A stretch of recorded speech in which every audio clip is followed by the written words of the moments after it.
Good day all, and absolutely welcome to a sunny South Africa. So part of what we do as a prepping community is we are currently busy prepping for after the shit hits the fan. So one part of my function as being part of a department is to grow food in the near future once everything has collapsed. So please stay tuned and enjoy our shit hits the fan seedling video that we produced.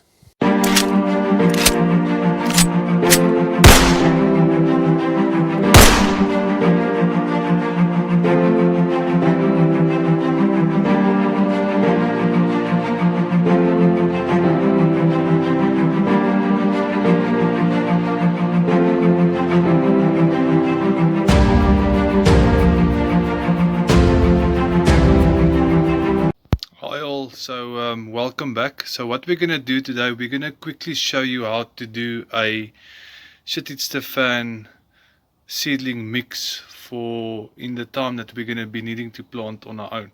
So on the first heap you need good old normal soil, and then on the second heap we've got some potting soil, and then on the third heap we have got polystyrene, and then you'll need a sieve as well. And then the seed trays that we use are the plastic seed trays. You can actually see there's some plants coming out already. And the reason why we are doing seedlings like this is firstly that this is a 30 tray seedling pod. And then what happens normally is if you plant out 50 seeds, you'll most probably have a germination rate of about 70 to 80%. So with planting inside of the seedling trays, you can actually make sure that the plants that you'll be transferring and planting out are good and healthy and strong plants. Okay, so for this demonstration, we'll be using a commercial seed, but for the time that we're going to be planting, we will need heirloom seeds. So please make sure that you get some heirloom seeds and you stock up on heirloom seeds. Okay, so coming back to the germination rate, what you need to understand is that only 60 to 80% of your seeds will actually germinate. So depending on the variety that you'll be planting, you actually need to make that sum to make sure that you actually plant enough. So in this specific tray, we've got basically 3 seeds in every single pot.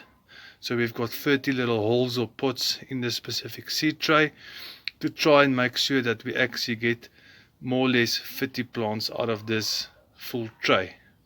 If you're going to be planting only one seed per hole and you have a germination rate of, let's say, 70%, then you'll only get about 20 to 25 plants out of a seed tray of 50. So that's why we plant a little bit more, so we can make sure that we actually get the amount of plants that we're aiming for. Rightio, so the first step is you're going to be sieving your normal soil. Okay, this is going to take you quite a while. You can use an industrial big sieve as well. Then you stand up next to a wall. So once you've done sieving the normal soil, you'll actually see it becomes all fluffy. It almost looks like termite soil. Okay, and you'll do exactly the same then with your compost or your potting soil. You can see we've done a batch here already. You can see nice and fluffy. So this is quite a fun part because you can just get the kids to shake it all up and put it all together, as you can see. Rightio, so once you've sieved your soil, normal soil, your compost or your potting soil, you're going to be cutting up the polystyrene into as small as particles or bits as you can. Now you need to understand that in the normal circumstances where the economy still functions, we can order in vermiculite and perlite, which is basically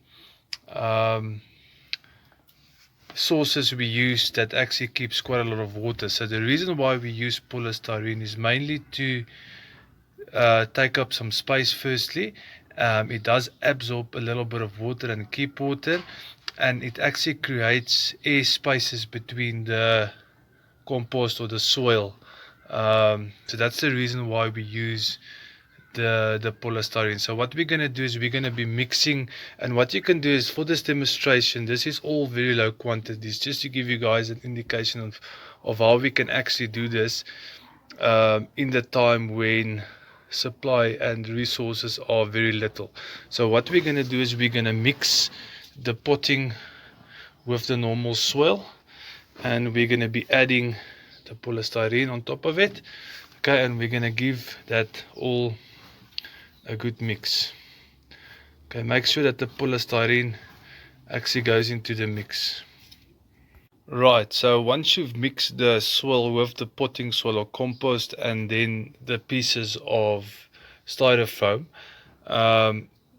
if you want to do this in a bigger volume, all you have to do is you'll have to same amount of soil, same amount of potting or compost, and then about 10 to 20% of that volume of polystyrene.